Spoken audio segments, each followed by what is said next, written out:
Welcome back to the Deep Dive. We have a massive stack of research on the table today, and honestly, looking through it all, I feel like we're about to talk about a mythological figure rather than a bureaucrat. That's such a good way to put it.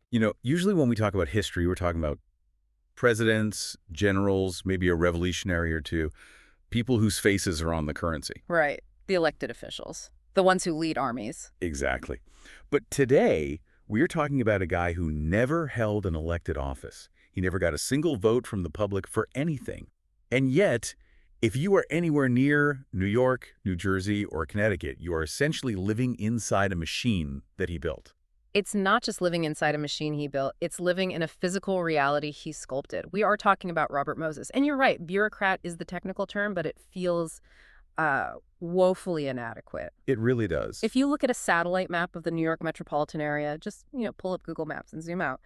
You see the arteries of the highways, the placement of the bridges, the vast green swaths of parks on Long Island. The clusters of high-rise housing projects in the Bronx and Manhattan. All of it. That isn't a natural formation. That is the fingerprint of one man. It's actually kind of terrifying when you put it that way. Yeah. I was looking at the numbers in the prep material, and they don't even seem real. 658 playgrounds. Just staggering. 416 miles of parkways. 13 bridges. 2.6 million acres of parkland. I mean, most mayors are lucky if they get a couple of bike lanes and a library renovation done in 2 terms. How does one human being do all of this? That is the paradox we have to unravel today. Robert Moses is this massive contradiction. On one hand, he's probably the greatest builder in American history. He physically created the modern suburb. The whole concept of commuting by car from Long Island into the city. That was him. He created the concept of the Parkway. He built Jones Beach, which is still considered a masterpiece of public space.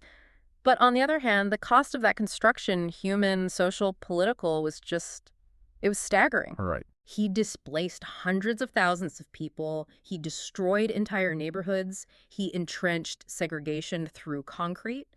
And he did it all while sitting in an office appointed, not elected, for 44 years. 44 years. That's the hook for me. The 44 years part. Yeah. Presidents get 4 years, maybe 8 if they're lucky. Mayors come and go.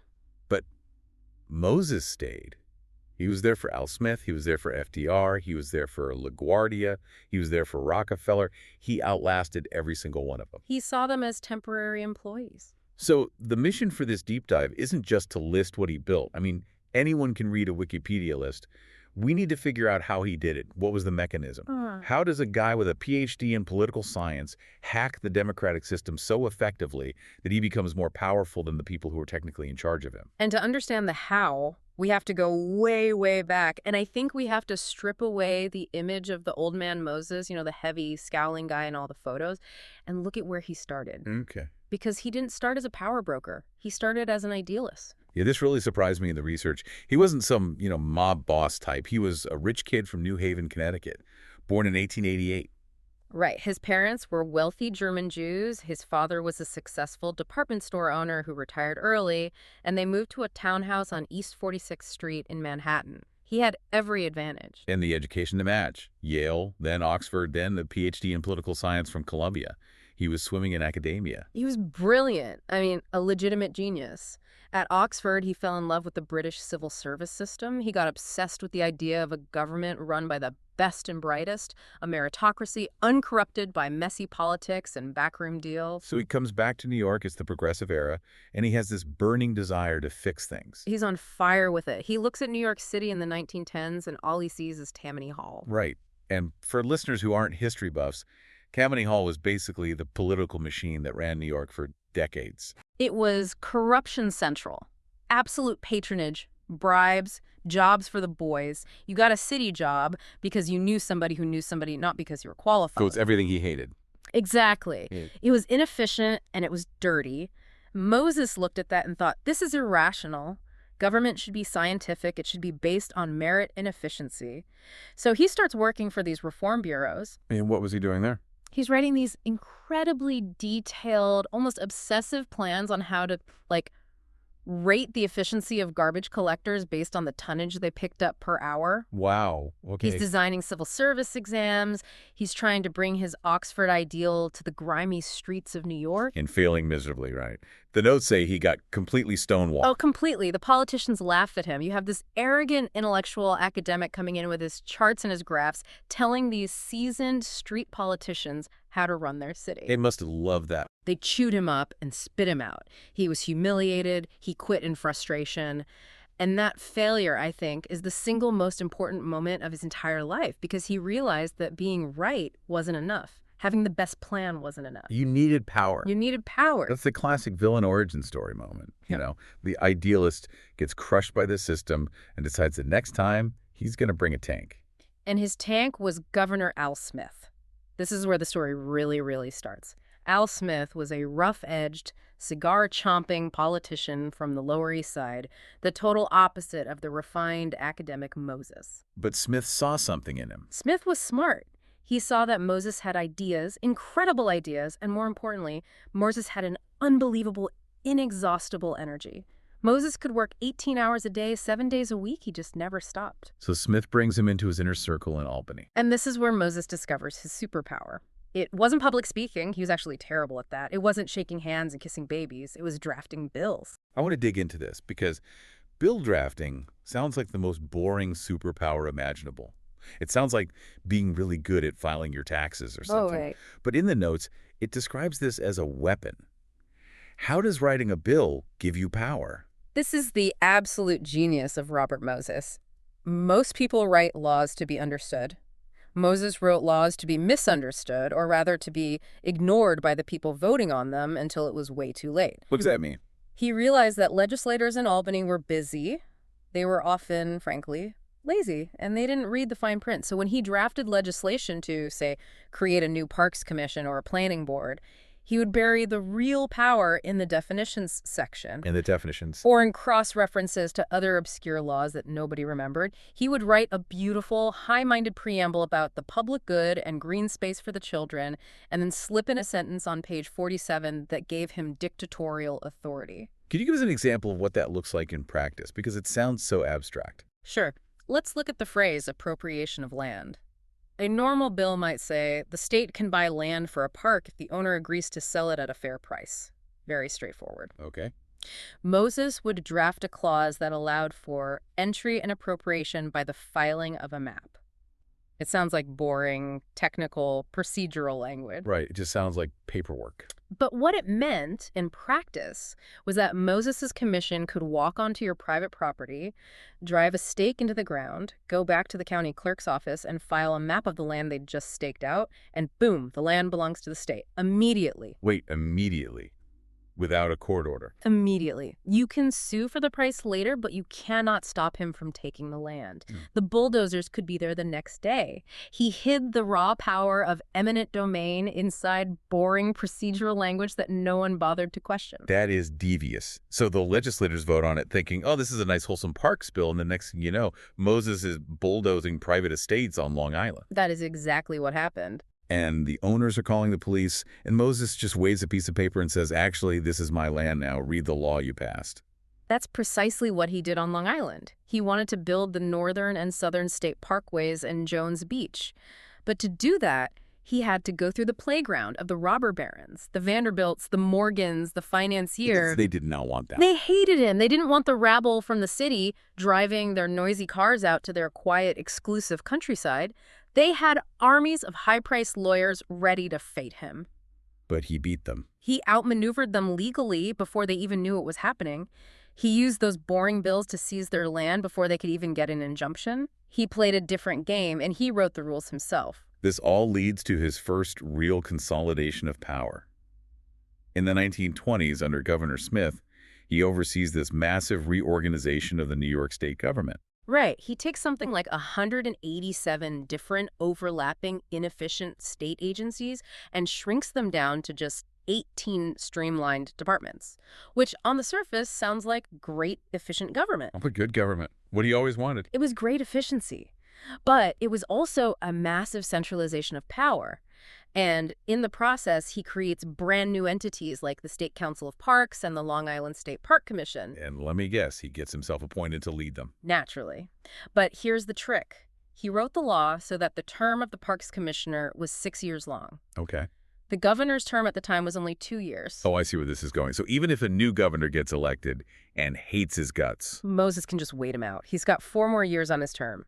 He created a fiefdom for himself that existed outside the normal electoral cycle. It was insulated from politics. and this became the model for everything he did after.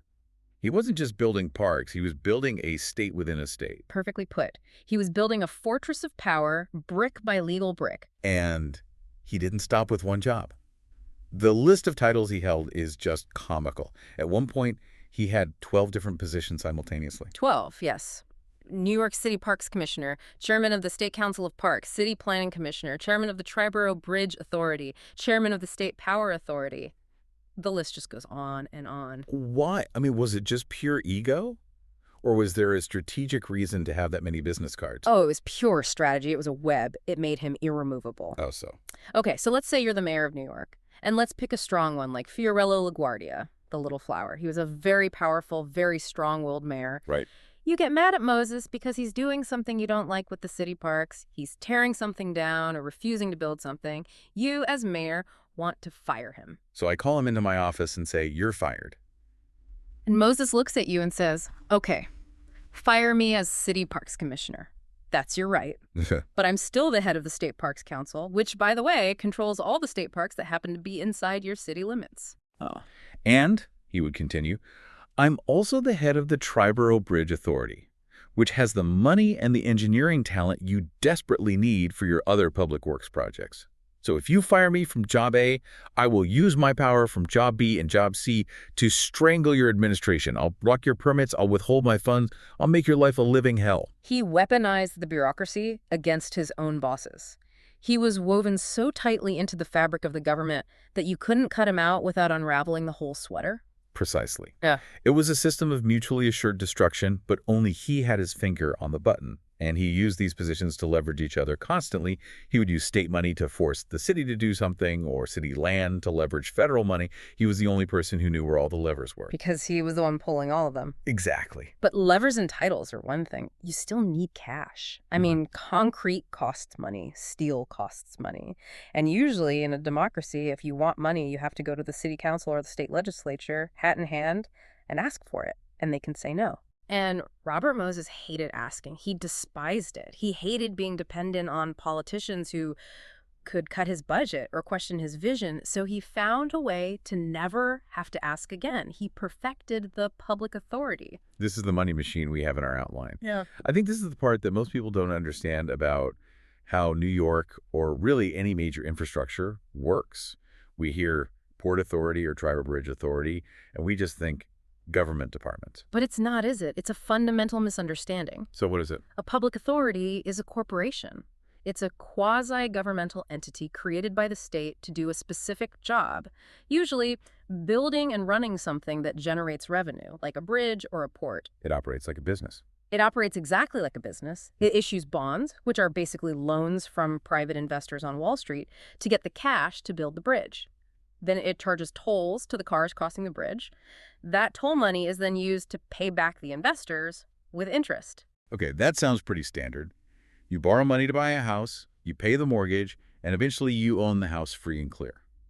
So when the bridge is paid for, the tolls should stop, or the money should go back to the city, right? Yeah, that was the original intent of the law.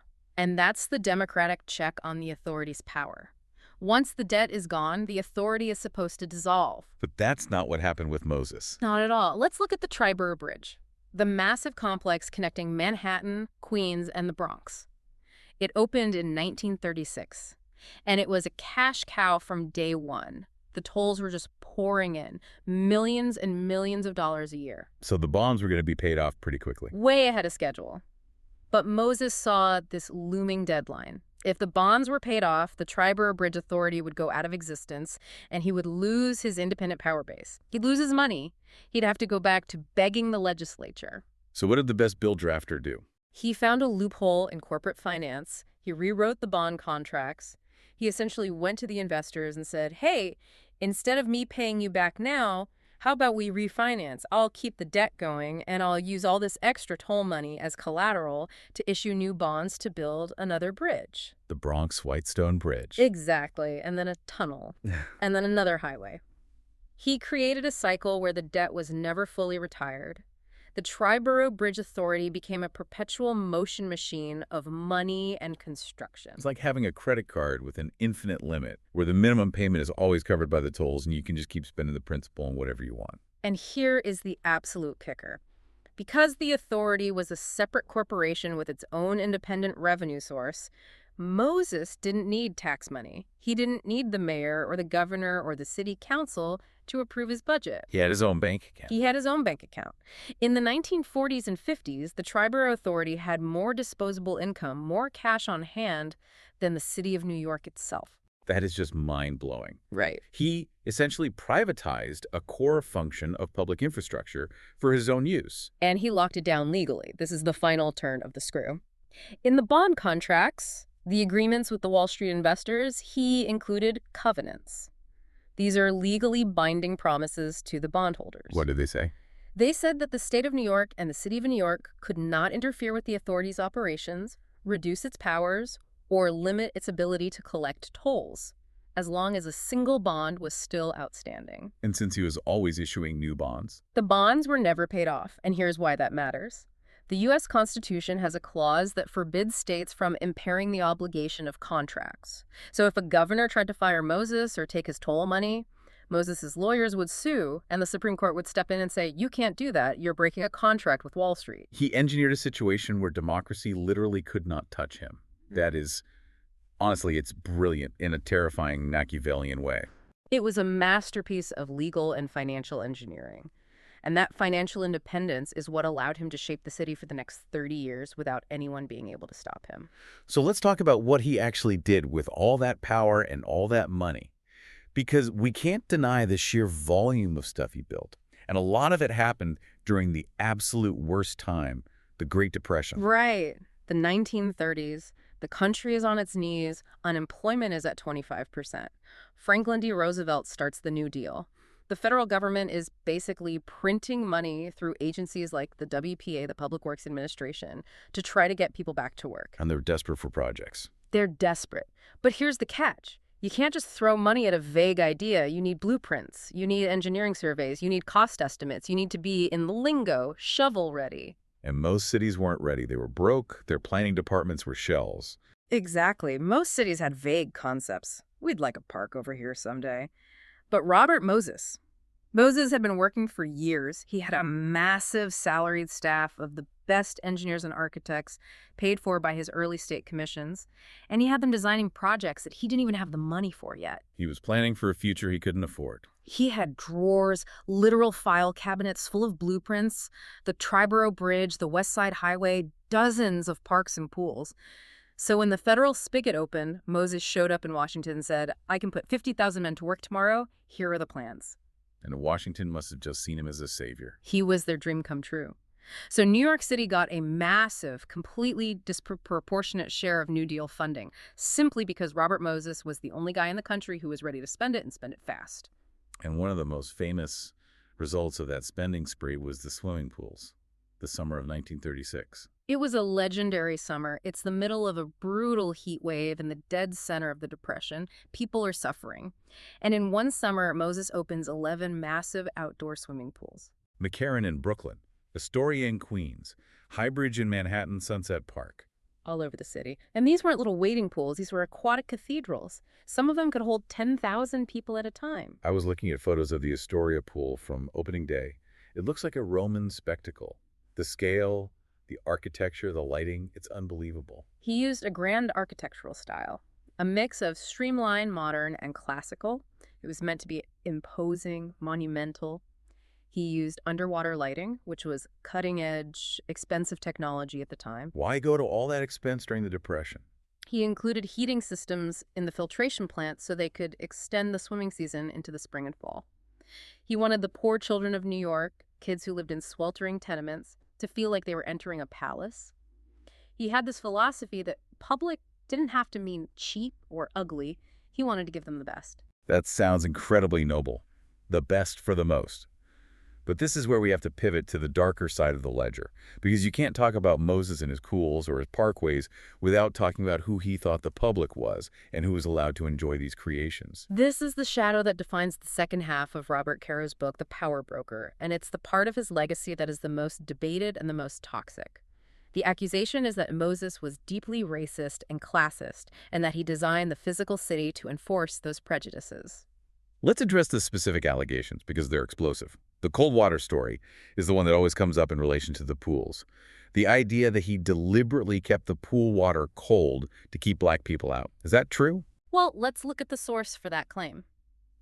Robert Caro, in his book, interviewed one of Moses's longtime high-level aides, and this aide claimed, on the record, that Moses held a racist stereotype that African Americans didn't like cold water.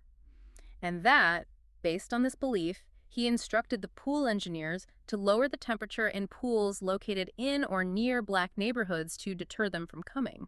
That sounds like a cartoon villain. Turn down the thermostat? It's so petty and overtly racist. But is there any hard proof? And that's the problem for historians. There are no memos found to date that say official order make the water colder in Harlem. There are no engineering logs showing temperature manipulation. So, strictly speaking, we can't verify the physical act. The heaters were installed in all the pools. So it might just be an anecdote. It might be. But the fact that his close associates believed he was capable of it and told Caro about it speaks volumes about the culture in his organization and his own reputation among his staff. But there is another, much more famous allegation that has much more physical, concrete evidence. The low bridges on the parkways to Long Island. The low bridges. This is the one that really gets me.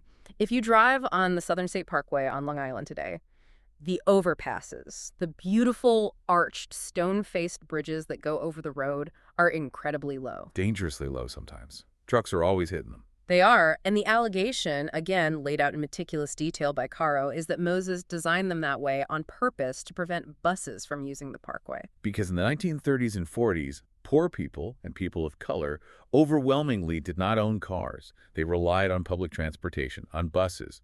So if buses can't fit under the bridges, then the rabble can't get to Jones Beach. Jones Beach was Moses's pride and joy, his masterpiece. He wanted it to be a pristine, orderly, middle-class escape. He didn't want the chaotic, diverse, working-class crowds that you found at Coney Island. So by keeping the bridges low, he effectively filtered the population by class and, by extension, race. Now, I have read some pushback on this. Some historians and engineers have called this an urban legend. They say, well, parkways were designed for cars, not commercial traffic. Trucks were banned anyway, so the low bridges were just an aesthetic choice. That is the main counter-argument, and it's important to address it. Parkways, by definition, were meant to be linear parks. They were for pleasure driving. So commercial vehicles, including buses, were banned by regulation. So you could argue the bridges were just designed to be quaint and low profile to fit that park-like aesthetic. But there's more to it. There is. Sidney Shapiro, who was one of Moses's top engineers and a very close aide, admitted to Caro that while the law banned buses, Moses knew that laws could be changed. A future mayor, a future governor could come along and say, let the buses go to Jones Beach. But you can't change concrete. But you can't change concrete. Concrete is permanent. If you build the bridge too low, you physically prevent that political change from ever happening. It was social engineering hardened into stone. That is a profound concept. Mm-hmm. The idea that infrastructure is politics frozen in time. A bridge isn't just a bridge, it's a gatekeeper. Exactly. And it wasn't just bridges, it was housing. It was his entire approach to slum clearance. Moses was a huge proponent of the idea that you had to destroy the cancer of old, dense neighborhoods to save the city. But the slums were people's homes. They were communities. He didn't see that. He saw blight. He saw inefficiency. He saw congestion. The Cross-Bronx Expressway is the ultimate example of this. It just sliced through the heart of the Bronx like a knife. Not around neighborhoods. Through them. Straight through them. Yeah. He displaced roughly 60,000 people for just one 7-mile stretch of that highway. He destroyed vibrant, tight-knit neighborhoods, mostly working-class, Jewish, Irish, Italian, and later his demographic shifted, African-American and Puerto Rican. He didn't see the value of the street life, the shops, the social fabric. He just saw a line on a map. He just saw a line on a map that needed to be cleared. And this is where we get that famous quote of his. When challenged on the human cost of his projects, he said, I raise my stein to the builder who can remove ghettos without moving people as I hail the chef who can make omelets without breaking eggs. That quote just chills me. Make omelets without breaking eggs. He is explicitly saying that people, entire communities, are just raw material to be broken for the greater good. And he was the only one with the power and the appetite to break them. This is where the bully really comes out. If you opposed him, he didn't just defeat you in a debate, he tried to destroy you personally and professionally. The aquarium story. This is one of the craziest, most vindictive anecdotes in his whole career. We have to tell this properly. This is the Battle of the Brooklyn Battery Crossing, where in the late 1930s, Moses wants to build a bridge from the tip of Manhattan at the Battery to Brooklyn. A massive suspension bridge. A huge one, which would have completely, utterly ruined the iconic view of the harbor and the Statue of Liberty. It would have put a giant concrete anchorage right in the middle of Battery Park. So, understandably, people were opposed. Everyone hated the idea. Civic groups, preservationists, the business community, even the War Department. And Eleanor Roosevelt, the First Lady, was leading the charge against it. They all said, build a tunnel. A tunnel is invisible. It works better for traffic. But Moses hated tunnels. You can't see a tunnel. There's no monument to put your name on. Exactly. He wanted the glory of the bridge. But the old New York Aquarium was in his way. It was located inside Castle Clinton, a historic fort from the War of 1812, right in Battery Park. It was beloved. Millions of visitors a year. So he uses that as leverage. He claims that building the tunnel would undermine the fort's foundations, so the aquarium had to be torn down anyway. This was a complete lie. His own engineers told him the fort was perfectly stable. So what did he do when he met this opposition? He decided to punish the public for disagreeing with him. In the middle of the dispute, he sent his Parks Department crews into Battery Park. They put up fences, they shut out the public, and essentially, he held the fish hostage. You're kidding. He stripped the interior of the aquarium. He moved the animals, the beluga whales, the seals, to the Bronx Zoo and to a temporary facility in Coney Island. He tore the roof off the historic fort. He deliberately tried to make it a ruin so that there was nothing left to save. He destroyed a beloved city institution just out of spite. Pure spite and leverage. He figured if the aquarium was gone, there was no reason not to build his bridge anchorage there. It was unbelievably vindictive. In the end, President Roosevelt and the War Department stepped in and blocked the bridge on national defense rounds. They argued a bridge could be bombed in wartime and block the Navy Yard. So Moses lost. He lost the battle. We got the Brooklyn Battery Tunnel, but he won the war on the aquarium. It was gone from Manhattan forever. He left a permanent scar just to prove a point. That same stubbornness, that refusal to compromise, it happened again with the Brooklyn Dodgers. I feel like every Brooklynite over a certain age knows this story. But maybe they don't know it was Moses' fault. It was almost entirely Robert Moses' fault. The team's owner, Walter O'Malley, saw the writing on the wall in the 1950s.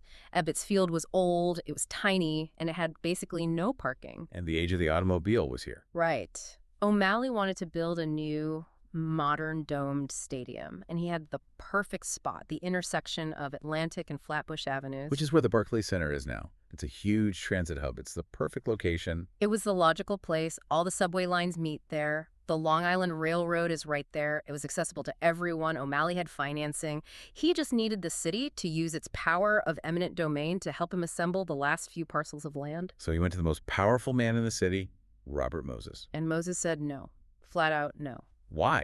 Why would he say no to keeping the Dodgers in Brooklyn? Because Moses didn't care about subways or trains. He cared about cars. And he had his own vision. He wanted the new stadium to be built in Flushing Meadows, Queens, next to one of his highways. He had this obsession with turning the old world's fairgrounds in Flushing Meadows into a great park with sports facilities. So he was trying to force his vision on the team. He told O'Malley, you go to Queens or you get nothing.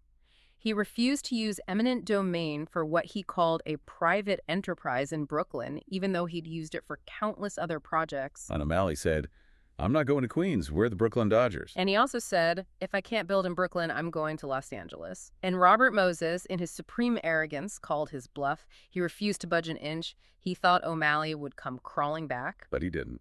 Instead, O'Malley packed up the team and left for the West Coast. The hearts of an entire borough were broken because Robert Moses refused to compromise on a stadium location. He eventually got his way, building Shea Stadium in Queens, but he lost the Dodgers forever. And the irony of all of this, the low bridges, the parkways, the obsession with parking lots, driving the Dodgers out because of a car-centric vision, is the car thing. The ultimate staggering irony. Robert Moses, the man who built the city for the car, did not drive. He never had a license, ever. Never. The story goes he tried to take a driving lesson once in the 1920s, almost crashed and killed the instructor and gave up on the spot. He was chauffeured everywhere for the rest of his life in a custom limousine with a desk in the back. So he experienced the city from the back seat of a luxury car. Always. And I think this is profound. To him, a highway wasn't a place of stress and traffic jams and angry drivers. It was a smooth, flowing ribbon of concrete through the countryside. It was a cinematic experience. He saw the flow of traffic on a map, not the lived reality of the commute. He was completely detached from the user experience of his own product. And that detachment, I think, eventually had to catch up with him. You can only push people around for so long before they push back. But it took decades. Why did the tide finally turn against him in the 1960s? What changed? It was a perfect storm, really. The culture was changing. You had the rise of the civil rights movement, the anti-war movement, and a new era of community activism. People were no longer willing to just accept that father knows best from a government official. And Moses himself was getting older. He was getting older, more rigid, and even more arrogant, if that's possible. He started picking battles that just made him look like a bully. Battles he couldn't win. Like the fight over the tavern on the green parking lot. That was a public relations disaster for him. He wanted to expand a parking lot for an expensive restaurant in Central Park. To do it, he had to bulldoze a shaded playground that was beloved by local mothers and their children. And the mothers fought back. They linked arms in front of the bulldozers. It became a huge media story. And Moses handled it terribly. He sent in work crews at dawn to try and cut down the trees before the press and the protesters could get there. That is just awful. It backfired spectacularly. The newspapers painted him as a monster, destroying a children's playground for a parking lot for the rich. It completely shattered that old image of the benevolent public servant. And around the same time, an ideological challenger emerges, Jane Jacobs. We have to spend some time on Jane Jacobs, because she wasn't just another protester. She was the intellectual counterweight to everything Robert Moses stood for. He was the top-down planner. He was the top-down planner. He believed in the towers in the park model of urban renewal. You separate the cars from the people. You clear the messy, crowded streets. You build tall, orderly, identical towers surrounded by grass, clean, efficient, and ultimately sterile. And Jacobs had the opposite view. Jane Jacobs looked at that and said, "This is the death of the city." She wasn't a planner. She was a journalist, an observer. She wrote The Death and Life of Great American Cities. And she argued that the mess of the city, the crowded sidewalks, the shopkeepers keeping an eye on the street, the mixture of old and new buildings, that was what made a city safe and vibrant. She called it the intricate ballet of the sidewalk. So you have Moses the planner versus Jacobs the observer. Exactly. And they collided head-on over the proposal for the Lower Manhattan Expressway. Lomax. Moses wanted to run a massive 10-lane elevated highway right through the heart of what we now call Soho, Little Italy, and Greenwich Village. It would have leveled hundreds of buildings and displaced thousands of people. It's hard to even imagine Soho today, with the beautiful cast iron buildings and the art galleries being just a highway overpass. It would have been gone, wiped off the map. And for years, people assumed it was inevitable because Moses always won. But Jane Jacobs organized the community. She didn't just protest, she outsmarted him. She understood the bureaucracy, too. She attacked his traffic studies, proving they were flawed. She mobilized voters. She turned public hearings into circuses. Damn, it worked. For the first time, the politicians, Mayor Wagner and others, realized that siding with Robert Moses was now political suicide. The community was too organized, too loud. They voted the project down. The dragon had finally been slain. But he still had his jobs. Right, he still had the Triborough Authority. How did he actually lose the power? Because he never resigned. No, he was forced out. He was outmaneuvered. And it took a Rockefeller to do it, Governor Nelson Rockefeller. Another giant ego on the New York stage. An ego as big as Moses's, but with an even bigger bank account. By the late 1960s, the New York City subway system was collapsing. It was dirty, dangerous, and bleeding money. The fare was being kept artificially low for political reasons, and the whole system was nearing bankruptcy. So Rockefeller needed cash. Rockefeller looked at the Triborough Bridge Authority. It was sitting on hundreds of millions of dollars of surplus toll revenue. It was a mountain of cash. And Rockefeller said, "We need that money for the subways." And Moses must have said, over my dead body. That's my money for my bridges and highways. Exactly. Moses cited the bond contracts. He said, "You can't touch it, the law protects me." But Nelson Rockefeller had a team of lawyers too, and his brother, David Rockefeller, was the head of Chase Manhattan Bank. They came up with a plan to merge the Triborough Authority into a new super agency, the Metropolitan Transportation Authority, the MTA. The MTA that we know today, so by merging it, he could legally access the funds. Yes. The new MTA charter would specifically allow the bridge tolls to subsidize the subway. But to do that, he needed Moses to agree to the merger. And to get him to agree, Rockefeller played on his ego. He flattered him. He stroked his ego. He told Moses, "Bob, you're a legend. We need your expertise. You'll be a consultant to the new MTA. You'll have a seat at the table. Your legacy will be preserved." And Moses, who was nearly 80 by this point, fell for it. He fell for it. He agreed to the merger. He thought he could still control things from the inside. And once the ink was dry on the legislation? The trap sprung. The consultant role turned out to be nothing. It was an empty title. He had no power, no staff, no car. The new board members, appointed by Rockefeller, politely ignored him. Rockefeller and his brother essentially froze him out completely. In 1968, Robert Moses found himself sitting in an office where the phone didn't ring. The money machine now belonged to the MTA. That is a truly Shakespearean ending. The powerful king, stripped of his crown, left to wander the heath. It really was. He lived for another 13 years, mostly in bitterness and anger, writing long, furious letters to newspapers that no one read. But the final blow to his public image wasn't the firing, it was the book. The Power Broker. The Power Broker by Robert Caro. He was a young, incredibly dogged investigative reporter from Newsday who decided to take a look at the career of Robert Moses. At first, Moses thought he could charm Caro or bully him. He granted him a few interviews. Big mistake. Huge mistake.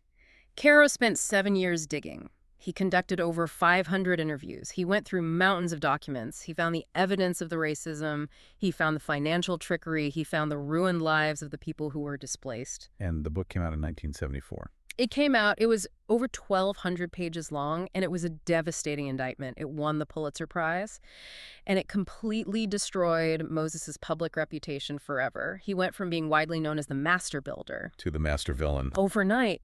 The book was that powerful.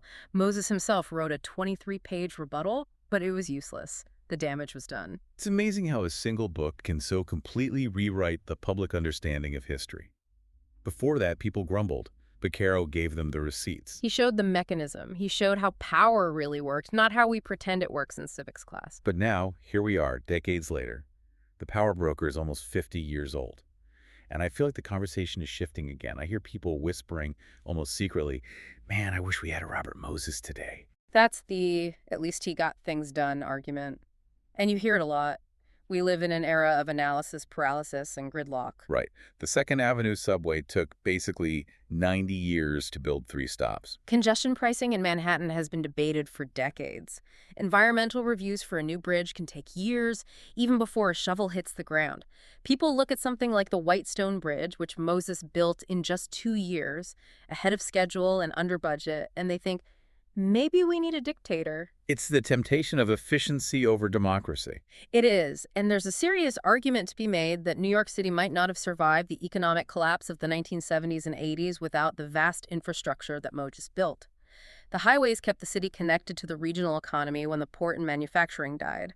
The housing projects, as grim as they often were, provided homes when the private sector wasn't building anything. So we're still living off the capital he banked, in a way. In many ways, yes. So it's a trade-off. It's the fundamental question. Do we want the messy, slow, frustrating, but inclusive process of democracy where everyone gets a say? Or do we want the brutal efficiency of a guy who points at a map and says, "I don't care about your house or your neighborhood, I'm building a bridge there"? That is the central question of modern governance, isn't it? Moses proved that you can achieve monumental things if you remove the friction of democracy. But he also proved that the friction of democracy is there for a reason. It's there to protect the vulnerable. It's there to stop the eggs from being broken without a second thought. So as we wrap up, I want to ask you about the physical legacy. We talked about the satellite map at the beginning. If I want to go see Robert Moses today, where do I go? You go everywhere. You're already there. You drive over the Verrazzano Narrows Bridge, the longest suspension bridge in the Americas when it was built. You go to a concert at Lincoln Center. He assembled the land for that. You visit the UN headquarters. He cleared the land for that, too. So his work is unavoidable. But what about him? Where is he memorialized? That's the fascinating part. His name is on a state park, a causeway, a power dam. But if you want to see a statue of Robert Moses, you have to go to his hometown of Babylon on Long Island. There's a statue of him there. Not in Central Park. Not in Times Square. Not in front of the UN. No. New York City has a deeply complicated, almost schizophrenic relationship with him. We use his creations every single day, but we don't celebrate the creator. We can't. It's like we're living in a beautiful, functional house that was built by a brilliant architect who also happened to be a tyrant. We love the roof over our heads, but we hate remembering how it got there. That is a perfect way to put it. We live in Moses's house. So, to our listener, the next time you are stuck in traffic on the Cross Bronx Expressway, or you're lying on the sand at Jones Beach, or you're swimming in the Astoria pool, just take a second, look at the concrete, look at the steel, and ask yourself, who decided this should be here? And what used to be here before? Because the city isn't an accident, it's a series of decisions. And for 44 years, the decider-in-chief was Robert Moses. And understanding that, I think, changes how you see the entire built world around you. It really does. Thank you for walking us through all of this. This was a heavy one, but absolutely necessary. My pleasure. It's an incredible story. And thank you for listening to this deep dive. And seriously, go read The Power Broker if you have a spare month in your life. It's worth every single page. We'll see you next time.